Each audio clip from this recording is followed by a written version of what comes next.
Hello and welcome back to Where the Hell is My Mouse Cursor? A cruel game created by Relic that forces its players to try and shoot corrupt Imperial Guardsmen with this tiny and impossible to see targeting solution. Oh, and there's some Retribution too, I guess. Yes, loyal viewers, the rumours are true. Today we are concluding our trip through Subsector Aurelia with Dawn of War 2 Retribution, Relic's second and final expansion to the very cool and sexy Dawn of War 2. Although this is now 3 games I've endured where I can't see my mouse cursor. Please let my suffering end. How many hours? How many campaigns must it take? Well, at least 6 more it seems, because Retribution offers an intriguing proposition as it asks, did you like the campaigns in Dawn of War 2 and Chaos Rising? You did? Well, how about you have 6 more?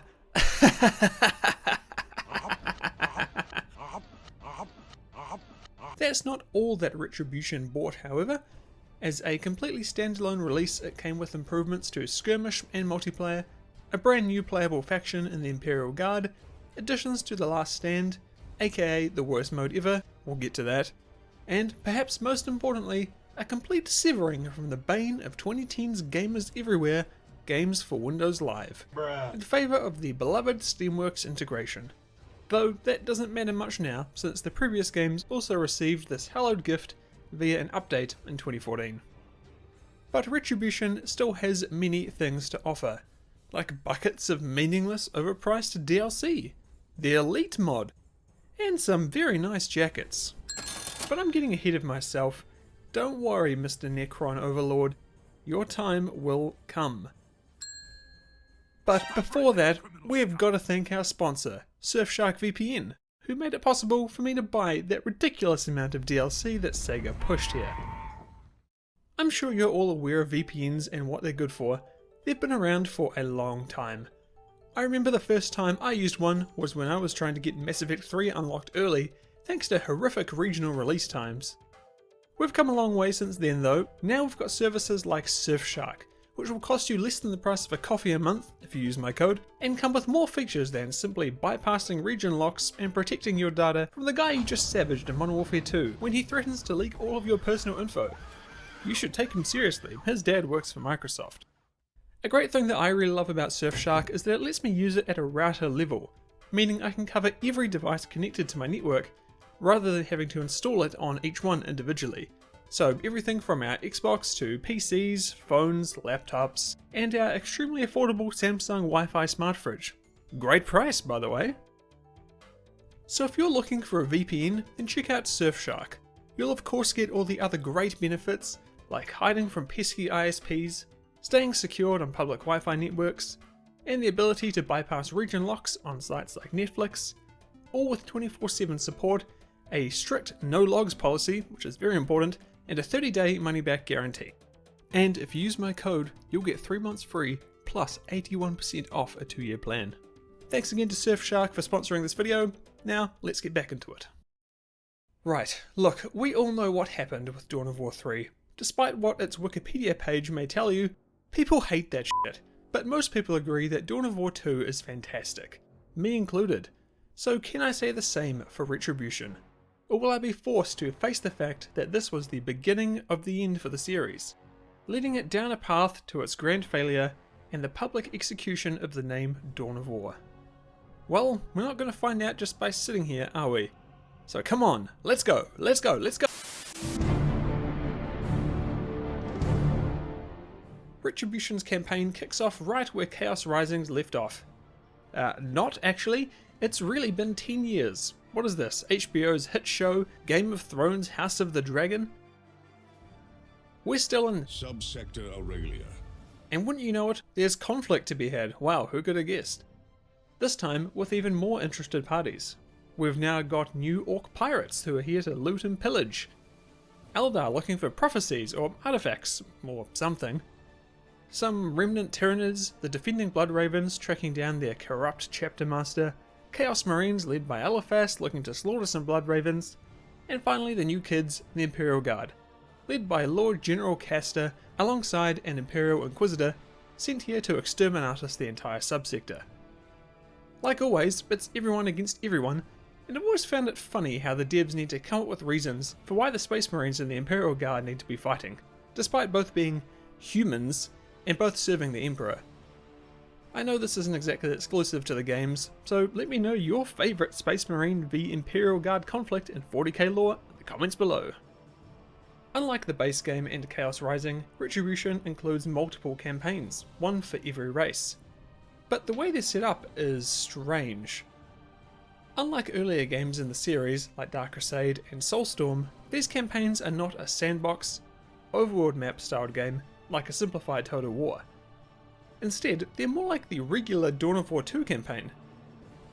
Which sounds great, right? 6 shorter campaigns in the style of Dawn of War 2, all focusing on different races and their unique perspective of the subsector-wide war that's going on. That's definitely what I thought I was getting into before knowing anything about it.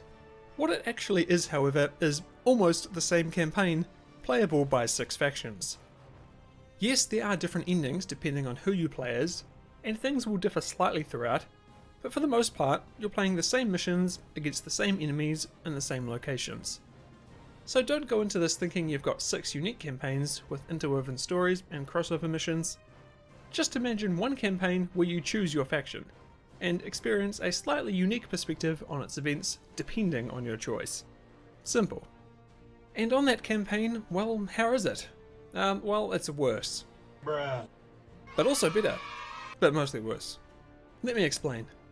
First, the good stuff. The presentation has actually improved quite a lot between games. It's noticeably better. The number of rendered cutscenes is still quite small, but wow, look at this. These are almost in-engine cinematics, with characters doing stuff and interacting with one another on screen. We could only hope for this level of storytelling in Dawn of War 2, and now, for the first time since all of these other Relic games, we've finally got it back. It helps that the characters are well done and interesting. The Imperial Guard leads are the stars of the show, with Castor and the Inquisitor providing a unique viewpoint that we hadn't seen in the world of Dawn of War 2, and him and Merrick's bickering is pretty funny. And it's always just great to have the Ravens back, as well as Eliphas and his Chaos lackeys. The Eldar and Tyranids are definitely 2 of the factions, I can tell you that, but the Orc Pirates are really great. Captain Bloodflag is no Gorguts, but he's appropriately insane for being the leader of a looty-shooty pirate orc gang. It's unfortunate then that the story can't live up to its characters. The requirement to have 6 faction stories play out means they're all worse off because of it. The level of depth and intricacy found in both the base game and Chaos Rising is kinda lost here. The overarching narrative is very similar for everyone, since their goals are basically unchanged no matter who you play as. It's only their motivations that are different. And even then, a lot of them have the same motivation, of simply wanting to oppose the antagonizing Chaos faction, led by Kairos, simply because they're Chaos. I do like the Orcs' reasoning though. They don't really care one way or another that they're Chaos or not, only that they're the big bad and will provide the best fight. And because Bloodflag, an avid Team Fortress 2 player, wants a new hat. Narrative-wise, while limited, Retribution does wrap up the Dawn of War 2 saga nicely, with a canon ending being found primarily in the Eldar and Space Marine campaigns. That leaves Gabriel Angelos as Bloodraven's chapter master, ready to return in a sequel not fitting of a man of his stature. In reality, most of the factions just aren't very impactful to the story overall. It's only the Bloodravens and the Eldar that truly have any effect on the series. The others are just here to service the single game and the gameplay it provides. Which is fine, you just kinda gotta know what you're in for. Speaking of, Retribution does feel significantly different in a lot of ways compared to its predecessors. But I don't think that's necessarily a good thing, because the ways it distinguishes itself just make the game, worse? There are some positives, for sure, but they don't make up for what is ultimately a confusing mishmash of mechanics that don't really lend themselves to the best way to play Dawn of War 2. There are 2 substantial changes to the established formula. The first being the fact that you can now play and control heroes that aren't Space Marines. So that means new abilities, new weapons, and new playstyles, ranging from melee monsters in the Tyranid Hivelord to deadly tacticians in the Imperial Guard Inquisitor. And this is certainly refreshing. While the option of playing the campaign as the Bloodravens remains, by the time Chaos Rising rolled around, I was pretty confident with my established squad of super soldiers, and I didn't feel much like changing them out for any of their teammates. But being forced to adopt new strategies was fun, and there's so many of them across Retribution's 6 campaigns that it adds a lot of replay value and is a breath of fresh air in a game that was starting to feel a bit stagnant at the end of the last expansion. But because of the sheer number of different available heroes, each is much less fleshed out than the Space Marines in Dawn of War 2. The ability trees are smaller, there's fewer skill points to go around, and fewer pieces of war gear to stash and upgrade between missions. The fact that the campaigns are overall shorter is also partly to blame for this. The consequence of everything though, for me, was that I didn't really feel connected to my heroes, like I did in previous games. And as such, it left me not that invested in the story. Especially the factions with heroes that aren't very charismatic. The Tyranids are easily the worst offender in this case, with the Orcs being the complete opposite. I could easily play Captain all day. It's a trade-off really. There are some that will prefer more options that are overall shallower, and others that will prefer fewer options that are deeper. I think I fall into the camp of the latter, but I still had quite a bit of fun trying out all the new heroes and seeing what they had to offer. And the option to play co-op is still there, thankfully, which is like a fun multiplayer. The second big change to gameplay is the addition of controllable squads of regular units, and other specials such as vehicles and elite troops. Some of these can be swapped out for certain heroes before a deployment, and others can be called in as reinforcements during a mission, provided that you can attain enough resources to do so. This was one of the big selling points of Retribution. Look, Relic said, you can now control big armies again. This is just like Dawn of War 1. But while I'm sure some of you will disagree, I think that this is actually a net detriment to the gameplay. Dawn of War 2 was simply not made to allow you to control this many units. It's just utter chaos. And that's not even what this expansion is called. Because if you thought microing 4 Space Marines was hard, wait until you have to do it with an extra 5 squads of half a dozen men, and a tank. Sure, it looks pretty cool in screenshots, but pathfinding is just the worst, and sometimes units won't even move and they'll just be left on the other side of the map for some reason until you move them manually. Plus, who was the genius that thought Control A, as in select all units, should only select what's on your screen, and not all units no matter where they are? I've got 10 squads to worry about, at least let me select them all and send them all as a blob to attack the same enemy or move to the same place. I also think the ability to have so many squads and the fact that you can now revive heroes on their own just by paying a fee gave Relic an excuse to design missions badly. I don't know, I don't want to sound rude here, but it feels like some missions just constantly throw units at you, with the reasoning being, well, you control 5 times the units that you did before, so now there's going to be 5 times the enemies. Except the enemies are usually much stronger and are deployed so frequently that it just becomes a cycle of filling your population cap, moving the front line forward, losing most of your troops, filling out the population cap again, moving forward, etc, rinse and repeat until you're done. Some of the missions are worse than others. This one in particular had me pulling out my hair with the constant onslaught of armoured vehicles against my heroes who had no abilities to counter them, but there's definitely enough of them to be annoying. But that's not to say there aren't any well-designed missions though, because there are. The first time you board the Judgment of Carrion is a fun one, though I don't really know how the Valkyrie comes through here, or where all these new troops come from. The best example is probably the final mission. The boss is well designed, and its multiple stages and grand scale give a lot of weight to your objective. It's where everything in the game coalesces, and it's where the story and gameplay are both at their best.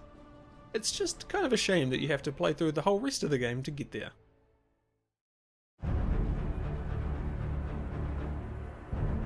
I think the Skirmish in Dawn of War 2 is average. I've said this before. PvP has things to offer to those who partake, especially if you're playing on the Elite mod, more on that later, but that's just not for me, so what I'm left with is a repetitive, bland mode with no base building and nothing interesting to do. It's always the same: build units, play musical chairs with the points on the map until the game ends, or if you're playing Destroy All Enemies, slowly chip away at your opponent until you can eventually level their HQ. If you want some more detailed thoughts on Skirmish, I recommend you watch my original video on Dawn of War 2. Otherwise, let's move on to a much more interesting and fiery topic. Because yes, it is finally time to talk about The Last Stand. I have baited you for 2 videos, now we're here. And to give you a warning, it's rant time. Look, The Last Stand, it's a mode that makes me upset. What I want to be doing here is I want to be praising a small scale, fun, extra mode that exists solely to entertain you and a few friends for a few hours.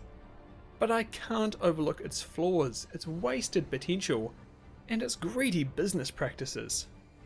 So for those unaware, The Last Stand is a 2 or 3 player co-op, wave-based horde mode where you fight enemies until you're inevitably overrun. If you can't remember, horde modes were a very in thing in the 2010s. It includes a very stripped down version of the campaign's war gear system, and also comes with playable characters from all of Retribution's factions, as well as a couple of new ones. And on the surface, yeah, it's fun enough. You spawn in, you shoot some Tyranids, you joke around with your mates, use some abilities, and then you just realise that the mode is really shallow.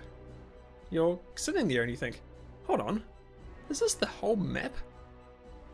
And then you think, wait, weren't there only 3 options at the start of the game? And yes, both of those are true.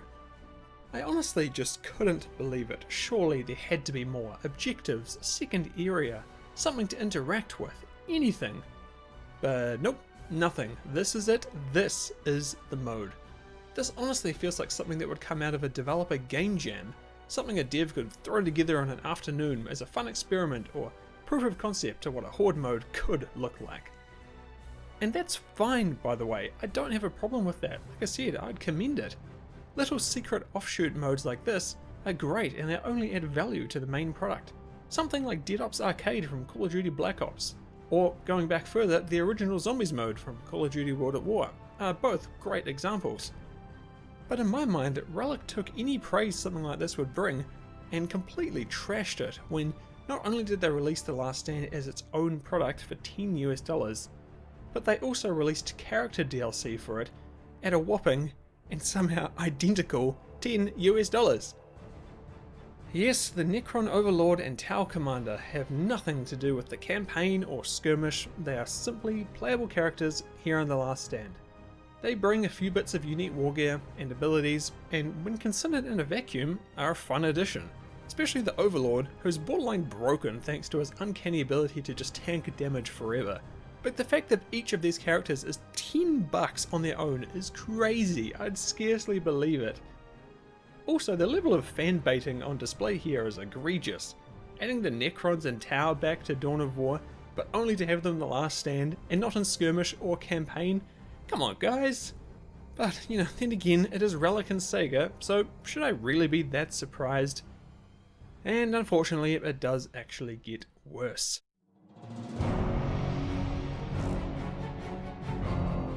Just look at this page of DLC on Steam. You're telling me it costs how much to get it all at full price? It's such boneless stuff too. Extra war gear here, new models and colour schemes here.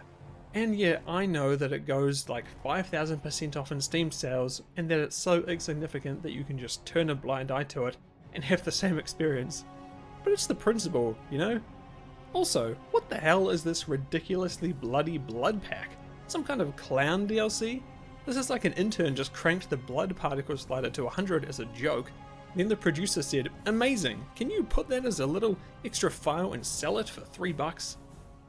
Don't buy this, it's terrible. I bought it. Thanks to the sponsor for letting me buy all this crap. I bought it, I turned it on, I couldn't see anything, that's what all the reviews said, and I turned it off. Really good use of Surfshark's money. You just hate to see this. I've had enough of these endless DLC scrollers, whether it's Total War, Company of Heroes, or Dawn of War.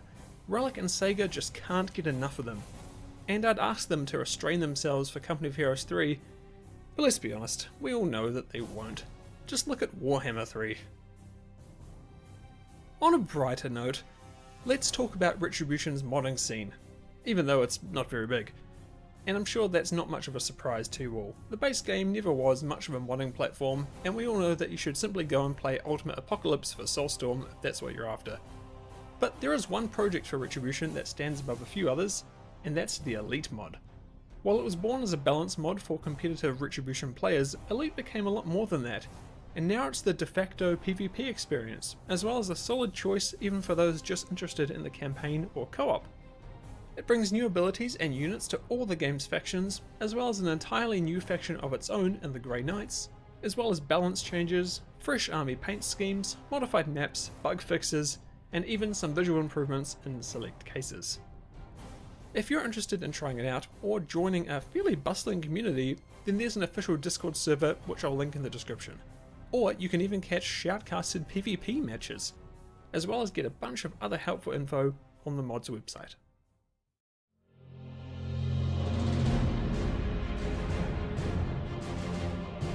So then, Retribution.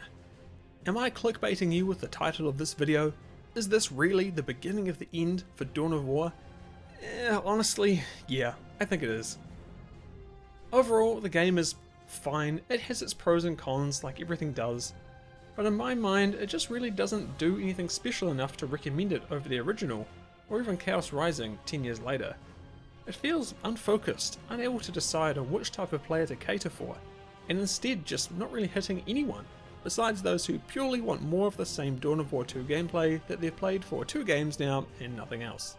Which I guess is what an expansion is for, but I don't know, as a standalone release, it felt like there could have been more to it. Almost like a Dawn of War 2.5, you know? Bit of a tangent, but kind of like how XCOM Chimera Squad is like kind of a standalone game. It's like also a bit of a sequel to XCOM 2, but it's not XCOM 3. It's kind of like a testbed for future game development ideas. Something like that for Retribution could have been pretty cool, I reckon. And trying to be more like the original Dawn of War and its sequel Dawn of War 2, Retribution is kind of like the worst of both. If you want the best gameplay Dawn of War 2 has to offer, then play Dawn of War 2. And if you want the biggest armies and base building, play the original. Like, I'm not saying Retribution is a bad experience, a negative experience, or a bad expansion. It's perfectly acceptable. And at the end of the day, if you loved Dawn of War 2 and you just want more, you'll certainly enjoy this. However, it's disappointing in hindsight. What should be the absolute peak of Dawn of War 2 ends up just being more of the same, but arguably worse, and the beginning of the downfall of the series that came with Dawn of War 3. But that's a story for another day. Another day soon, I hope. Because based on your responses to me asking for a one-word description of Dawn of War 3, wow, we're going to be in for a wild ride. Thank you very much for watching. If you'd like to support me and what I do here, then a like and sub to the channel would be much appreciated. And if you'd like to go further than that, then consider supporting me on Patreon. You'll join legends like Aero, Crizzy218, George Rain, Jack Walsh, Nutty Jawa, Overlord Jubis, T-Edits, Crispy Robo Chicken, Dekayo, David DeBolly, and Ludwig Pervatoni at Paladin. Thank you very much. Again, thank you seriously very much for watching. If you watched this far to the end, my deepest thanks, and I'll see you all next time.